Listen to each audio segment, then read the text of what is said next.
Hello, আসসালামু আলাইকুম সবাইকে। আফটার লং টাইম পরে আমি লাইভে আসছি। লাইভে আসার কিছু রিজন হচ্ছে, কিছু পাবলিক আছে যারা বলতেছে আমার কিছু ভিডিও দেখে যে যারা 10 পুরুষের ছোঁয়া পায় তারা 1 পুরুষের ছোঁয়া কখনোই নিতে পারে না, মানে পছন্দ করে না। আমি উমরা করে আসার পরে আমি নিজেকে ঠেকে ফেলছিলাম, নিজেকে একদমই ঠেকে ফেলছি, একদমই অন্যরকম হয়ে গেছিলাম।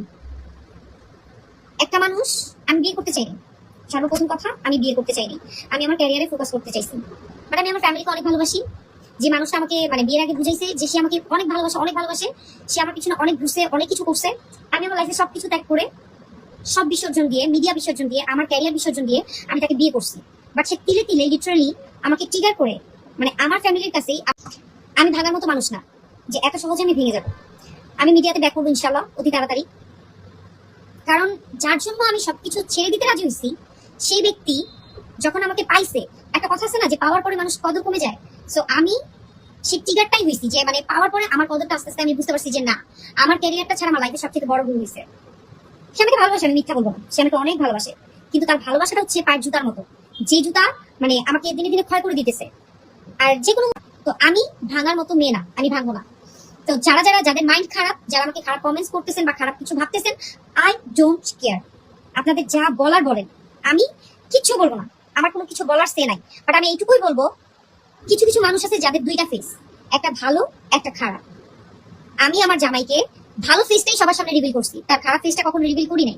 কেন রিভিল করি নাই জানেন? কারণ আমি আমার না ভিতরে সবসময় এটাই ভয় ছিল যে আমি মিডিয়া পার্সন, আমার সংসারটা যদি নষ্ট হয় বা আমার সংসারে যদি কোনো আঁচ আসে, তাহলে মানুষ আমার দিকে আঙ্গুল তুলে কথা বলবে যে ও মিডিয়া পার্সন, ওর সম্মান হানি হয়েছে, ওর মধ্যে প্রবলেম আছে, এই জন্য ওর সাথে প্রবলেম হয়েছে। বাট ভিতরের খবরটা কেউ জানে না, ভিতরে কি হয় এটা কেউই জানে না। জীবনে আসছিল, তার জন্য আমি অনেক কিছু ত্যাগ করছি। যা কিছু ত্যাগ করছি সেটা না মানে আমি পাবলিক ফিগার যেহেতু আমি বলবো না, কিন্তু সে প্রতি মুহূর্তে মুহূর্তে আমাকে ভাঙছে। তো আমি এইটুকুই বলবো, লাইফে আর যাই করেন, বিয়ে করার আগে না মানুষকে চিনি শুনে, জেনে শুনে, অ্যাটলিস্ট মানে ভালোভাবে যাই না শুনি না, মানে ফ্যামিলির জন্য নিজের জীবনটাকে মানে ত্যাগ করে বিয়ে করে ফেলবেন। যে ডিসিশন মেক করছি, ওকে ফাইন বিয়ে করে ফেলছি, এগুলো করেন না, লাইফ নষ্ট হয়ে যাবে। কারণ মানুষ দুনিয়ার মধ্যে সবচেয়ে মানুষ চিনাই ভুল, মানে মানুষকে সহজে চিনা যায় না।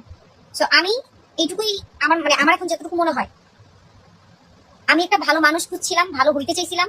আমার ক্যারিয়ার তো আমার ক্যারিয়ার লাইফে আমি কখনো খারাপ কোনো কিছু করি নাই, করতে চাইও নাই। আমার ক্যারিয়ার লাইফ খুবই ভালো ছিল, খুব সুন্দর ছিল। আমার নামে কেউ একটা মানে ব্যাড কমেন্টস করতে পারবে না যে আমি রাবিনা কোনো একটা মানুষের সাথে খারাপ ব্যবহার করছি, কখনো কারোর সাথে খারাপ আচরণ করছি। আমি শুট শেষ করছি, আমার সিন শেষ হয়েছে, আমি সিন শেষ করে সাথে সাথে আমি আমার স্ক্রিপ্ট নিয়ে বসে পড়ছি, আমি আমার স্ক্রিপ্ট করছি। আমি কখনো খারাপ কোনো কিছুর দিকে তাকাই নাই। সুন্দর মতো যত্ন সহকারে রাখতো, যে যত্নটা আমি ভিডিওর মধ্যে আপনাদের কাছে প্রকাশ করি, যা দেখা যায় তা হয় না। তো আমি আমার দিক থেকে কতটুকু ক্লিয়ার করতে পারছি আমি জানি না। এরপরে হয়তো আমি যদি কখনো লাইভে আসি, আমি আমার নিজেকে নিয়ে লাইভ করবো, আমি আর কাউকে নিয়ে লাইভ করবো না। ভালো থাকবেন সবাই।